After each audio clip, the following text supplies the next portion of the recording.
Saludos amigas y amigos, te habla Julio Coco, microbeta de audio 10 de febrero del año 2021. Este microbeta se llama Rotos. Hablaremos sobre la situación del éxodo venezolano y los recién deportados desde Chile. Antes que nada, si algún extranjero oye mi voz y vio la discusión que se están dando un conjunto de venezolanos en Twitter, quiero pedirle disculpas. La gran mayoría de los venezolanos no somos así, no vemos la vida de ese modo y la gran mayoría de los venezolanos no está conectado a Twitter y en general a Internet. Y por ahí comienzo. Hay que hacer una diferenciación entre lo que es un migrado, un asilado y un refugiado. Un migrado es una persona que se va de un país a otro buscando mejoras laborales, condiciones de estudio, de crecimiento personal. Lo hace de buena manera, de manera planificada, llega, se asienta, cumple los procedimientos legales del país que lo recibe y hace su vida. Eso es un migrado. Un asilado, eso es una figura de protección jurídica y es cuando una persona debe salir de su país porque es víctima de persecución política o delincuencial. En el caso venezolano las dos cosas son lo mismo, y por ello se va a otro país porque no puede residir en el suyo porque su integridad física y la de sus familias está comprometida. Un refugiado es una persona que no tiene la posibilidad mínima de la vida en su territorio de nacimiento y origen. Es decir, no tiene acceso a los derechos humanos y a los servicios fundamentales para vivir. Esto es empleo, vivienda, alimentación, salud, agua, energía, etc. Venezuela, luego de 22 años del chavismo, se constituyó en un estado forajido con una tiranía en el poder que ha depauperado completamente las condiciones de vida en Venezuela. Desde el año 2002, el pueblo venezolano ha venido en alzadas sociales, ciudadanas, protestando, luchando, votando para cambiar este sistema y producto de estrategias fallidas, líderes desconectados con respecto a los intereses de la sociedad, no se ha logrado y llegamos a un punto donde el caos se conforma por varias crisis al mismo tiempo, donde la fundamental es la de servicios, la de energía y la económica al mismo tiempo, y muchos venezolanos sencillamente si se quedan aquí pueden morir de hambre y están muriendo de hambre. No hay empleo, no hay energía, no hay acceso a internet, hay un problema gravísimo con el agua potable. Eso ha traído que desde 2002 hasta la fecha Venezuela haya experimentado varias olas de éxodo. La primera ola, que tuvo que ver con los despedidos de PDVSA y todo lo que ocurrió en abril de 2002, fue personal de alta capacidad profesional. Luego hubo una en 2007, 2008, que fue cuando Chávez impuso la enmienda constitucional. Luego hubo una que comenzó en 2014, pero que se agudizó en 2016, porque hubo una escasez de alimentos bestial en Venezuela. Luego hubo otra a finales de 2017, luego de que tuvimos un tercio del año protestando, manifestando. Los objetivos no se lograron porque la dirigencia sencillamente no hizo lo que le correspondió y eso trajo una tercera ola. El año antes pasado empezó la ola ya de refugiados, que ya son personas que definitivamente no pueden migrar, son personas que salen a refugiarse. Y este proceso fue interrumpido, taponado por la pandemia del coronavirus. Hoy, aunque sigue la pandemia, muchas cosas se han relajado, pero también el conjunto de crisis que vivimos acá, aunados a las cuarentenas y al down productivo global que también nos pega a nosotros, bueno, por algún lado se iba a reventar la olla de presión y por eso vemos esas olas de caminantes venezolanos buscando dónde emplearse, buscando dónde vivir, buscando dónde comer. Y evidentemente sí, hay un sector de los venezolanos que, oye, de verdad, o sea, son personas indeseables, son delincuentes, pero no son la mayoría, son una minoría. No todos los refugiados son delincuentes ni malvivientes. Personalmente, quien les habla, Julio Jiménez Hedler, Julio Coco, estoy ahorita en una situación de vida porque yo convencí a mi hermana de sangre, a quien adoro, y si la ven de cara es igualita a mí, mi hermanita, que no se fuese como caminante, porque ella se iba. Y se iba con sus 2 hijos, con mi sobrina que es una adolescente y con un niño que es un bebé, que todavía no habla. Yo la convencí de que no lo hiciera. Y asumí la responsabilidad que asume el líder de una familia para que eso no ocurra. Porque entiendo las calamidades que pasa un refugiado. Y si han visto mi ausencia en las redes es porque estoy trabajando el doble, porque bueno, asumí la responsabilidad no solamente de quedarme yo, sino de no permitir que mis familiares vivieran eso. Pero ¿cuántos tienen una persona como yo que les dé respaldo moral y económico? ¿Cuántas? Muy pocas.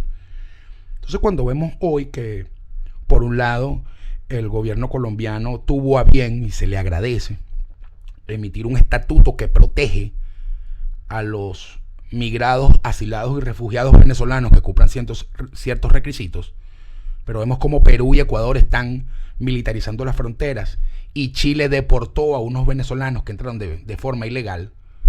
Solamente hay que decir que esto es una calamidad que tiene un solo responsable, es el chavismo, y que no se va a frenar la ola de refugiados mientras el chavismo no salga del poder.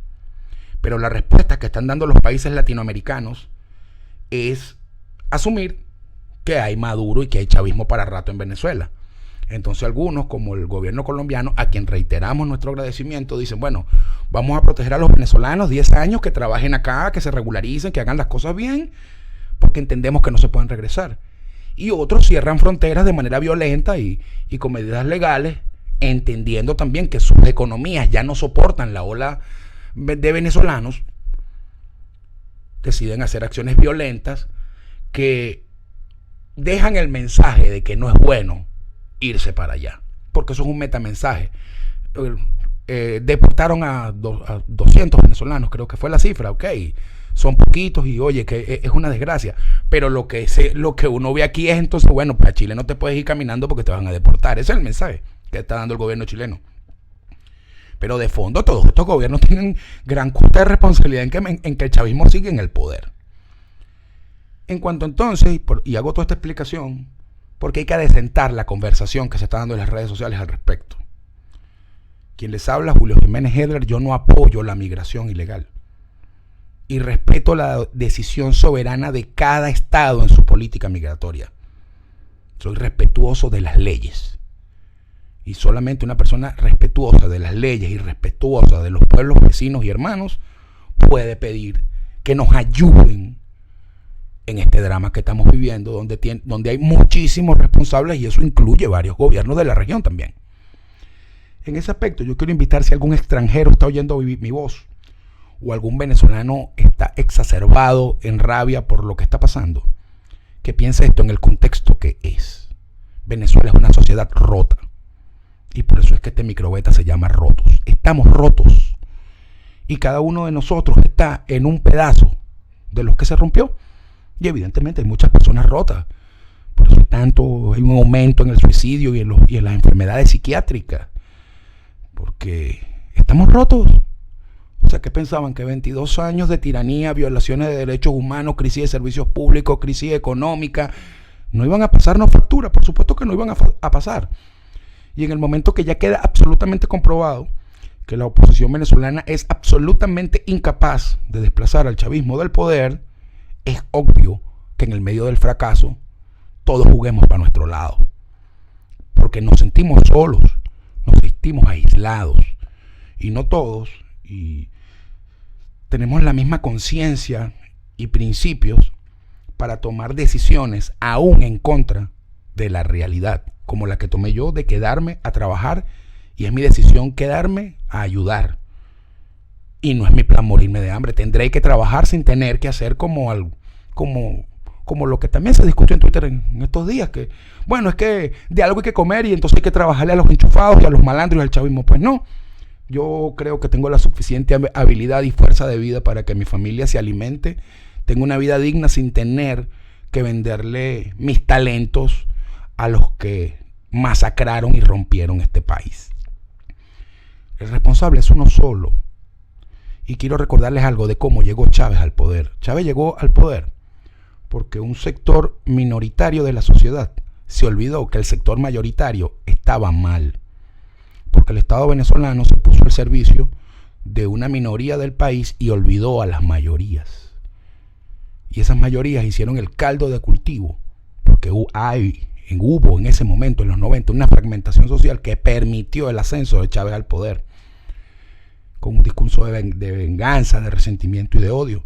Entonces, cuando yo leo hoy personas que también se fueron ilegales, porque que usted haya llegado a un país con visa turista y luego haya sacado la visa laboral, no significa que usted no se fue ilegal. Usted le mintió a ese país, usted no fue para allá de turista, usted fue para allá a trabajar y a quedarse.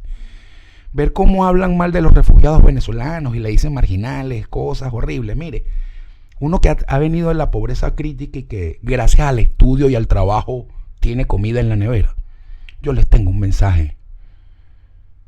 Los pobres no son malos. La gente no quiere ser pobre. La gente quiere vivir bien. Pero este país tiene una crisis acumulada de más de 40 años que con el chavismo se agravó y llegó a estos niveles. Y hay muchos jóvenes que no entienden eso, que no lo entienden. Y con sus actitudes, con las barbaridades que están diciendo en las redes sociales, solamente están logrando que un sector que ya tiene una profunda adversión contra el chavismo y contra la dirigencia política, con toda la razón del mundo, empiece a tomarle rabia a ustedes.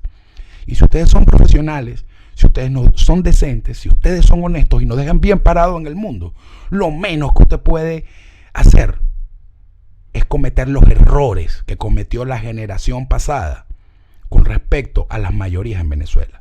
La mayoría en Venezuela está muriendo de hambre y no hay en el momento nada en el panorama que digan que las cosas van a cambiar, aunque haya muchos dólares en la calle, aunque estén abriendo bodegones y aunque haya un poco de enchufados comprando Ferraris. Yo les pido sindéresis, les pido entendimiento. Yo no voy a caer en el falso discurso de la empatía ni de eso, porque de eso no se trata. Se trata de que estamos rotos, pero si yo sé que estoy roto, por lo menos tengo la conciencia de que mi dolor, mi trauma no afecte a otro venezolano y no afecte nuestra identidad. Porque no es justo que con tantos venezolanos haciendo tantas cosas buenas en el extranjero, dando ejemplo de profesionalismo, de mística, de compromiso, de formación ciudadana, vengan algunos que también aparentemente tienen buena educación a tirar todo eso por la borda, sencillamente porque una tiranía nos destrozó el territorio. Eso nos aleja del cambio. Yo sé muy bien que esta voz no la va a oír uno de los caminantes o alguno de los que están pensando en caminar. Porque es simple, el que ya está pensando en eso no está viendo política en internet ni oyendo esto, está pendiente de irse como sea. Porque no hay pasaporte, porque no hay cédula, porque incluso el chavismo hace todo lo posible para que tú tengas que, sea lo que sea en tu vida, tengas un drama y tengas que recurrir a ellos. Porque para tener un pasaporte, para emigrar legalmente y abordar un aeroplano, tienes que pagarle a alguien en el SAIME porque la corrupción es obligatoria, si no, nunca te llega. Más del 10% de los venezolanos no tienen cédula porque no hay operativo de cedulación. Una cuestión que es un derecho básico, fundamental y gratuito. ¿Saben cuántas personas no han podido presentar a sus hijos, sacarle la partida de nacimiento? Más todo este desastre de las cuarentenas con la pandemia. Yo creo que están siendo injustos. Y están siendo más injustos que los tiranos. Y pareciese que no hay diferencia. No hago un llamado a la reflexión y a la empatía porque la verdad es que eso no es cierto. Estas palabras son simplemente porque a veces tenemos que recordar qué es lo que somos. Venezuela es un país roto. Y los ciudadanos de bien tenemos el deber.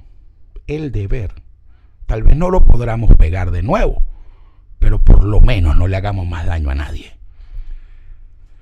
Te habló Julio Jiménez Hedler, en Twitter @JulioCoco, microbeta 10 de febrero de 2021.